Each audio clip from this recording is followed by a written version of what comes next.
Welcome to Cheat Sheet Tales, where secrets slip, lies unravel, and the truth always has a twist. Real stories, raw confessions, shocking betrayals. Drop a comment if you've ever caught a red flag too late. Now, let's get into today's tale. I worked damn hard to get here, unlike my younger siblings, who seem to float through life expecting handouts.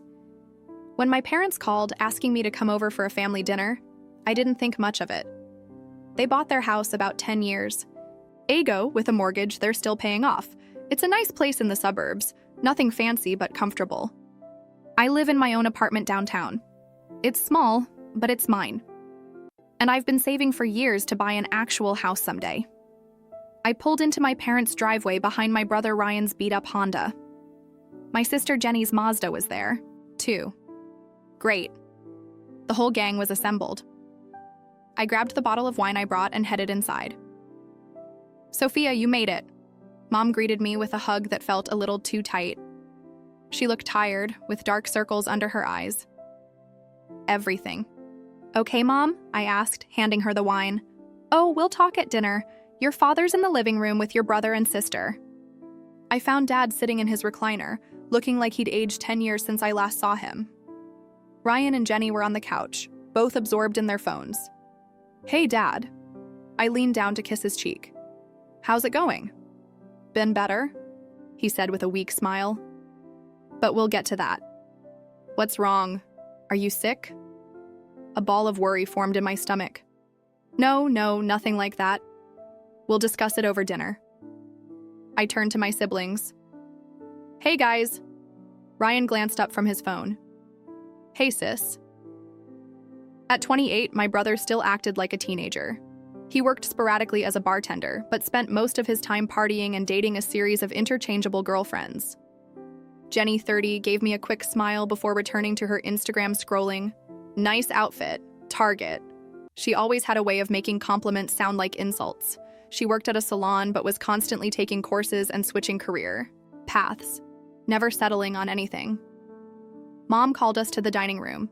We all took our usual seats. Mom and Dad at the ends, me on one side, Ryan and Jenny on the other. Mom had made pot roast my favorite, which immediately made me suspicious. Something was definitely up. We made small talk while serving the food. I noticed my parents exchanging glances. Finally, after we'd all started eating, Dad cleared his throat. "Kids, your mother and I need to talk to you about something." His voice was serious. Mom reached for his hand. "We're having some financial difficulties." "What kind of difficulties?" I asked, putting down my fork. Dad sighed. "I lost my job last month. Budget cuts. And your mother? The doctor says I need to cut back my hours at the school," Mom added. She'd been in elementary school, teacher for 30 years. My blood pressure's been too high, and standing all day is getting harder. "So what does this mean?" Ryan asked, still chewing. "It means we're having trouble making our mortgage payments," Dad said. "And the utilities. Everything, really." The table fell silent. Then slowly, everyone's eyes turned to me. I felt a chill run down my spine as I realized what was happening. "We hate to ask," Mom began, her eyes welling up with tears. "But we're family." "I've been helping already," I said cautiously. "I've been giving you guys money for groceries. I paid for the new refrigerator last year, helped with the bathroom renovation." I looked at my siblings. "And I've helped you both with rent when you needed it." Ryan and Jenny exchanged a glance. "Yeah, but Ash," Jenny said, leaning forward, "you make way more than any of us, and these are our parents we're talking about." "You've got that big promotion," Ryan added. "It's not like you need all that money." I sat there, stunned. "So you're saying I should take on their mortgage payments while you two do what exactly?" Dad looked down at his plate. "We're not asking forever, honey, just until I can find another job."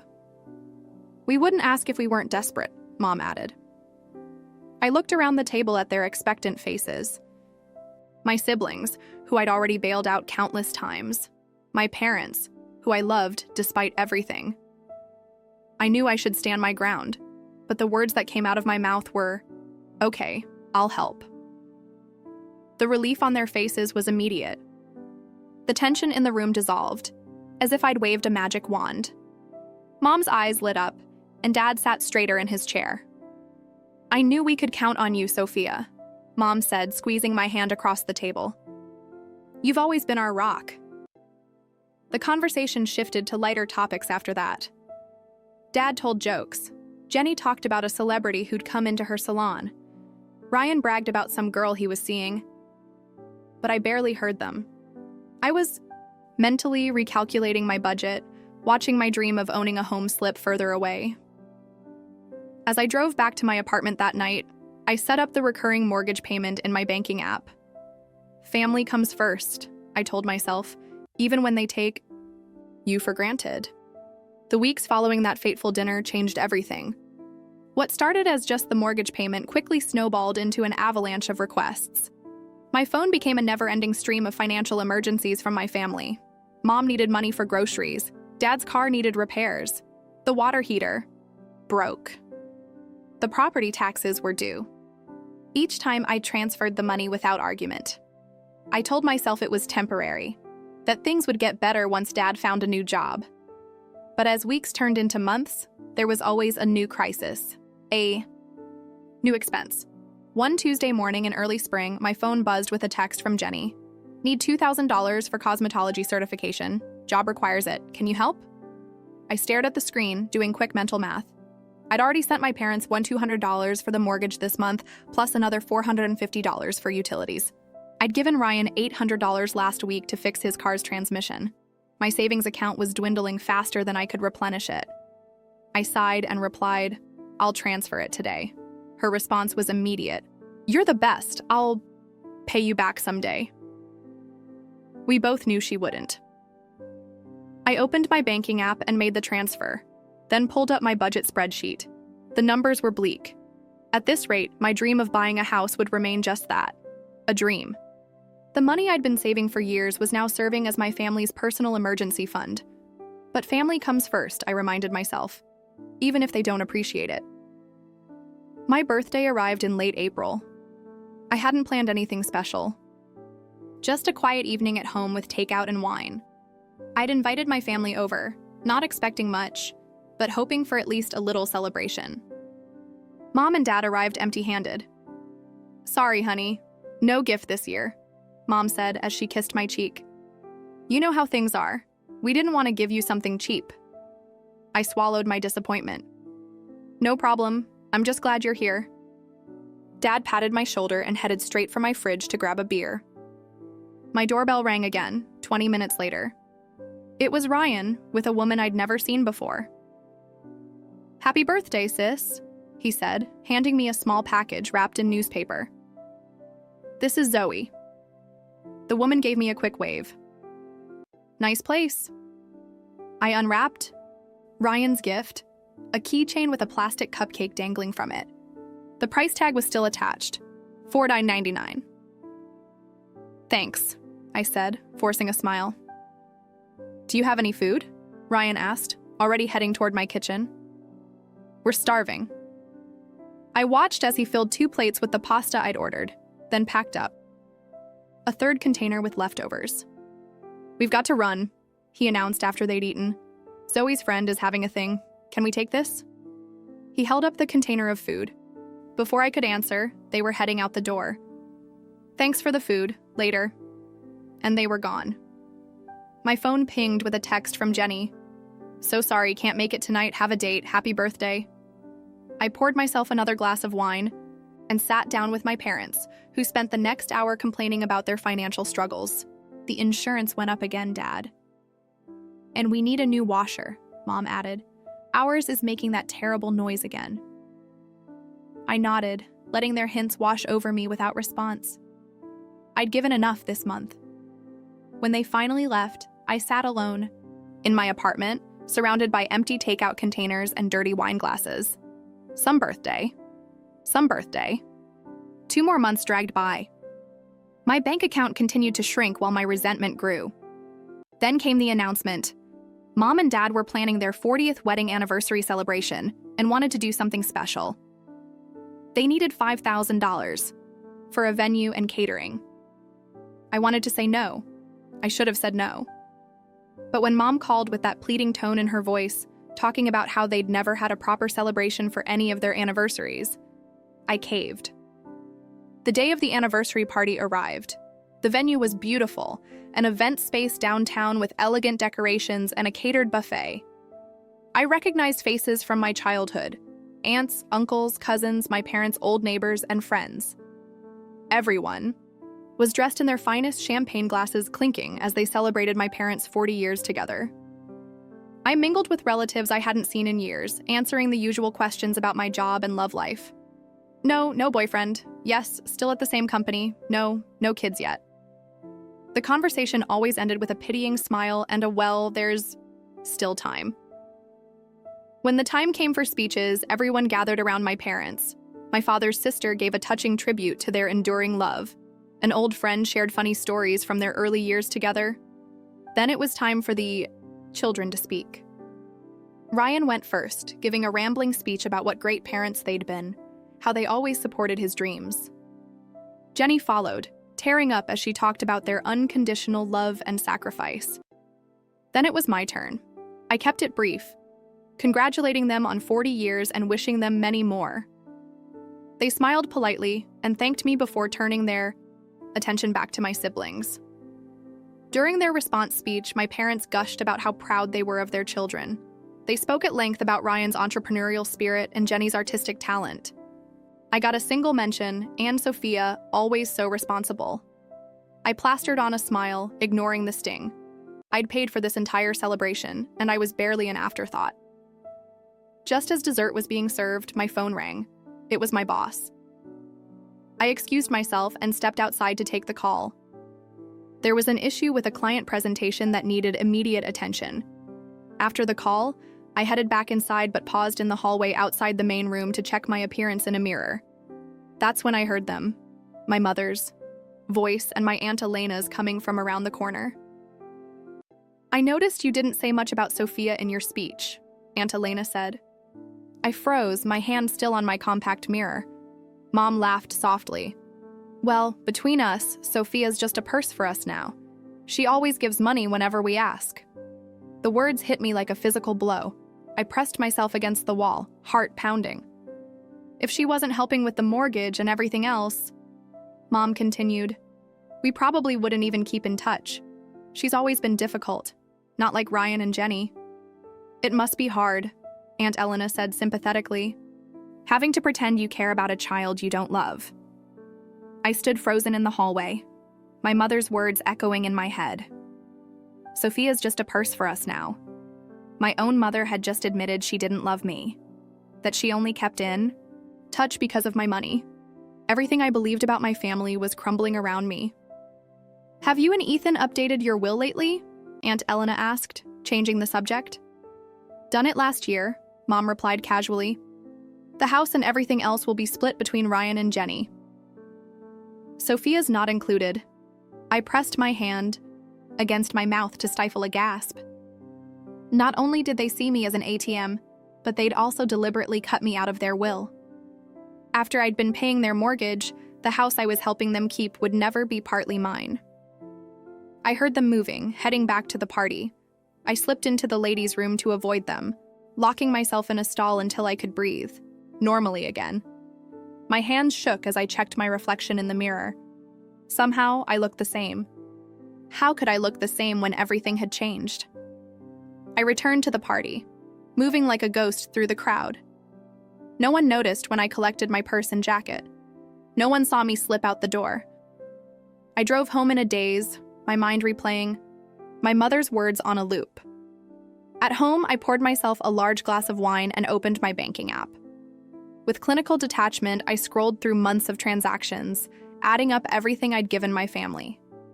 The mortgage payments, the utilities, the loans to my siblings that were never repaid, the anniversary party. It was staggering. Nearly $30,000 in the past few months alone. And for what? To buy the affection of people who didn't even like me? With a decisive tap, I canceled the scheduled mortgage payment. Then I went to bed feeling oddly calm for the first time in months. I slept deeply without waking to check my phone for family emergencies. The next week passed in strange silence. No calls from my parents, no texts from my siblings begging for money. They hadn't even noticed I'd left the party early. They didn't care enough to check if I was okay. It was exactly 7 days after the anniversary when my phone finally rang. My mother's name flashed on the screen. Sophia. Her voice was tied with panic. The bank just called us. They said the mortgage payment didn't go through. Did you forget to send it? No. Hello? No, how are you? Just straight to the money. I didn't forget, I said calmly. I canceled it. Silence on the line. Then what do you mean you canceled it? Why would you do that? I'm not paying your mortgage anymore, Mom. I'm not giving any of you money ever again. Have you lost your mind? Her voice rose. What's gotten into you? I heard you at the party, I said, my voice steady despite the anger burning in my chest. I heard what you said to Aunt Elena, that I'm just a purse to you, that you don't even love me. You misunderstood, she stammered. I didn't mean... And I heard about the will, I continued. How you're leaving everything to Ryan and Jenny, nothing to me, even though I'm the one paying to keep your house. You're overreacting, she said, her tone shifting from panic to condescension. Family helps family, that's what we do. No, I replied. That's what I do. Ryan and Jenny don't help. You and Dad don't help. I'm the only one giving, and I'm done. I hung up and immediately turned off my phone. When I turned it back on hours later, there were dozens of missed calls and messages. Mom, Dad, Ryan, Jenny, all suddenly very interested in talking to me. I skimmed the texts. They all said essentially the same thing. I was being selfish. I was overreacting. I had money to spare, so why wouldn't I help? They were struggling while I lived comfortably. I owed them. I blocked their numbers. For 3 blessed days, I had peace. Then, on Saturday morning, a pounding on my apartment door jolted me awake. I checked through the peephole and saw them all standing there. Mom, Dad, Ryan, and Jenny. Sophia, we know you're in there, Dad called through the door. Open up, we need to talk. I have nothing to say to any of you, I replied, standing firmly on the other side of the locked door. Please leave. We had to borrow money to make this month's payment, Mom cried, her voice breaking. We could lose the house. My health isn't good, Dad added. Do you want us to be homeless? Why don't Ryan and Jenny help? I asked. They're getting the house in your will, after all. How can you be so selfish? Jenny shouted. You're just a bitter old maid with nowhere to spend your money anyway. Her words stung, but they also confirmed everything I already knew. I was nothing to them but a checkbook. Leave now or I'm calling the police, I said firmly. If you don't leave in the next 60 seconds, I'm dialing 911. I heard muttered curses, then footsteps retreating from my window. I watched them get into Dad's car and drive away. I thought that would be the end of it, but they weren't done yet. The calls started coming from other relatives, cousins, aunts, uncles, all with the same message. Family is above all. You should help your parents. How could you be so cruel? I stopped answering calls from numbers I didn't recognize. I blocked emails. I set all my social media to private. Slowly, the siege began to lift. Through mutual friends, I heard updates. Ryan and Jenny had moved back to our parents' house to help with the mortgage. They were all struggling to adjust to their new financial reality. No more expensive boutiques for Jenny. No more partying for Ryan. They had to rely on themselves now, not on me. Meanwhile, I was rebuilding my savings. My dream of owning a home was back on track without the constant drain of my family's demands. I was amazed at how quickly my account grew. I started looking at real estate listings again, even scheduled a few viewings. One evening, while browsing houses online, I got a text from an unknown number. It's Mom. Please call me. We need to talk. We miss you. I blocked the number without replying and returned to scrolling through photos of houses that might someday be mine. Houses where I'd never have to open the door to people who saw me as nothing but a means to an end. 3 months passed without contact from my family. I settled into a peaceful routine, focusing on my career and myself. For the first time in years, I started therapy, trying to understand why I'd allowed my family to use me for so long. My therapist helped me see that I'd been buying their love with money, hoping that if I gave them enough, they'd finally value me the way they valued Ryan and Jenny. But their love had never been for sale because they'd never intended to sell it to me. By month 4, I'd made a big decision. I put my apartment on the market, and it sold quickly for a good price. Between the sale proceeds and my revitalized savings, I had enough to make a serious offer on a nice house in a good neighborhood. It had a cozy backyard with mature trees and space for the garden I'd always wanted. Not the mansion of my dreams, but something even better. A real home that would be entirely mine, bought with money I'd earned and saved without sacrificing my dignity. The morning after my offer was accepted, my phone rang with yet another unknown number. Against my better judgment, I answered. Sophia?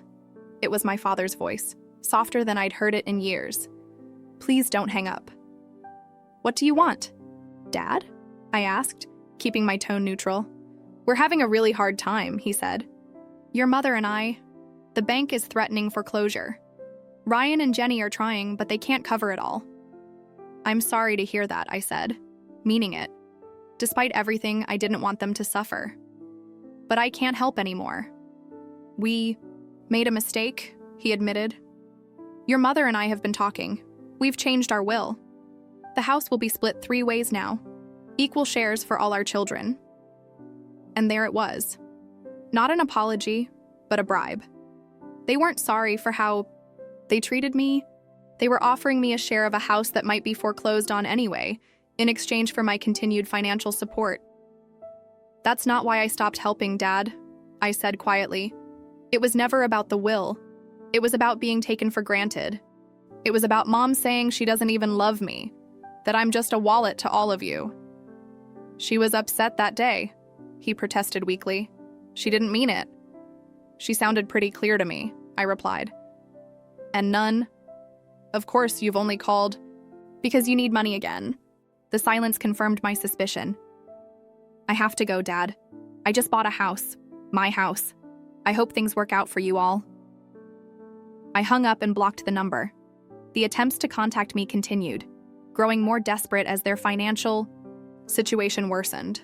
They sent messages through coworkers, neighbors, even had someone slip a note under my door. Each time, the focus was on what they needed, what I could give them, never on how they'd hurt me or how they could make amends. Through mutual friends, I learned they'd had to take out a second mortgage to avoid foreclosure. Ryan had finally gotten a full-time job at a warehouse. Jenny had given up on cosmetology and was working as a receptionist. My parents had sold their second car and were cutting expenses wherever they could. I felt a complicated mix of emotions. Sadness that they were struggling, satisfaction that they were finally facing reality, guilt that I wasn't helping, relief that I'd broken free from their manipulation. But mostly, I felt proud of myself for standing my ground. 6 months after cutting ties, I moved into my new house. It wasn't enormous, but it was in a nice neighborhood with good sidewalks and friendly neighbors. Every square inch was mine, paid for with money I'd earned, and saved without sacrificing my self-respect.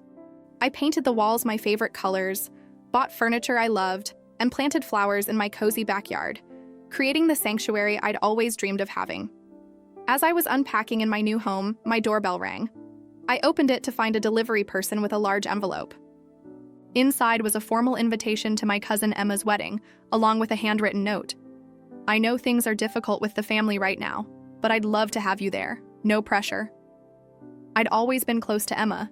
She was one of the few relatives who hadn't taken sides in the family drama.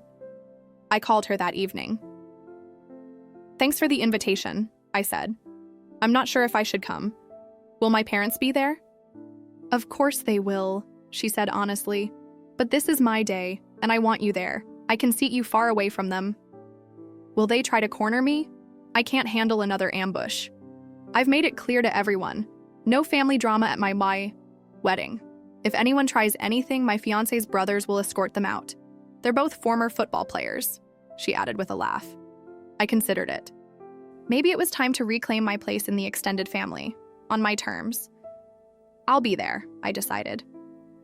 The wedding was beautiful.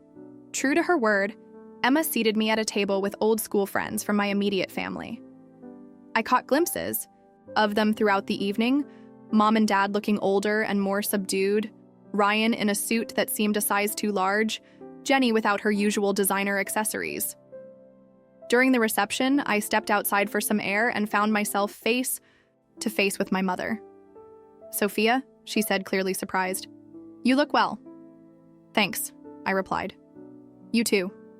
An awkward silence stretched between us.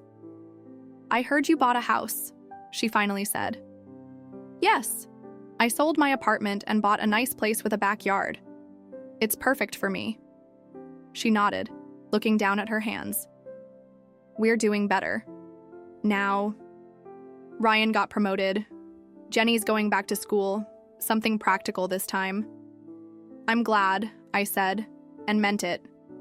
"We miss you," she said, her voice small. I looked at her, really looked at her, and saw not the manipulative mother who'd called me a purse, but an aging woman who'd made terrible choices and was living with the consequences. "I miss who I thought you all were," I admitted, "but I don't miss being used." She flinched but didn't argue. As I turned to go back inside, she called after me. "Will you ever forgive us?" I paused, considering her question. "Maybe someday," I said, "but not today."